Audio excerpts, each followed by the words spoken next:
audience, put your hands together for Orson Welles. Oh, yes. Yes. Oh, yes. That's a captive audience. This is all I've ever wanted. The studios never gave it to me. By the way, I met Napoleon, and I believe that to be an imposter. The wrong gender. Anyway, how's everyone drinking tonight? We all tipping our waitstaff? I wanted to tell you guys something. As you know, I'm an avid reader of the newspaper. And I read something that chilled me to the bone. There's an irreverent tabby named Garfield. I don't know if you have met him. He seems cute at first, but this lecherous cat, he is nothing short of a menace. The only thing I had in common with him was a shared love of lasagna. He has an owner, John. He's a tormented soul. He has to feed and care for a being that wants him dead. And Odie. Oh, Odie. I've come to the conclusion that poor Odie is mentally retarded. They should really put him down. His brain is so small. His only use is being nothing but a useful idiot for Garfield's schemes. And that's why I come to you today. I say I think Garfield is nothing more than the symbol of the decline of Western civilization. I have to read an ad now. Hold on. Let me read an ad. We know a remote farm in Lincolnshire where Mrs. Buckley lives every day. Does anyone have any wine? Now, if this Garfield tale didn't chill you to the bone, I have something even worse that I have come across.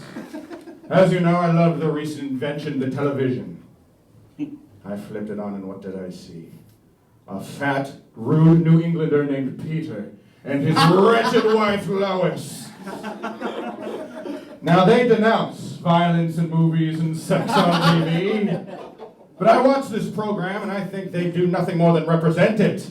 It seems today that all I see is that these men should be in jail. All he does is he recounts events that never happened. Remember the time. I don't think you've lived that long, Peter. I don't think you've met Optimus Prime. He is nothing more than a burden to his entire family. And if his poor children, if they're not careful, Chris and Meg, they're going to be turning tricks under a bridge. Meg is very disrespected. If I was her, I would emancipate.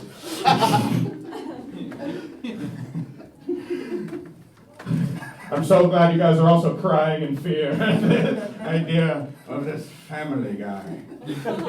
The one respite is Stewie. Now I feel Stewie.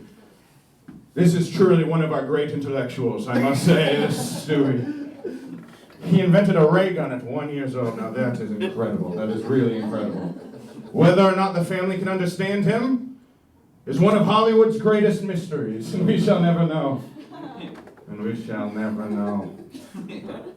Poor Stewie. Oh, poor Stewie. In conclusion, Rosebud. Just kidding. Just kidding. I have to say my catchphrase, right? My other catchphrase, did I do that? Doe. What are some other catchphrases? Yes.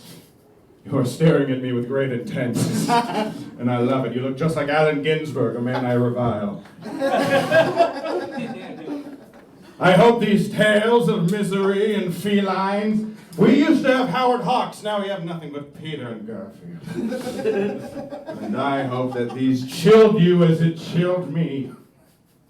And you go out there and you live your life, lest you become one of these fools and oafs. So I hope you take that. Oh, and by the way, I have to get back to hell. I have to get back to hell. Which, honestly, in a world of Peter and Garfield, might be better than here. So I hope you all take that away today. And one more thing. Happy Halloween! There's a music cue, you fool. You oaf. Yes. Orson Welles out.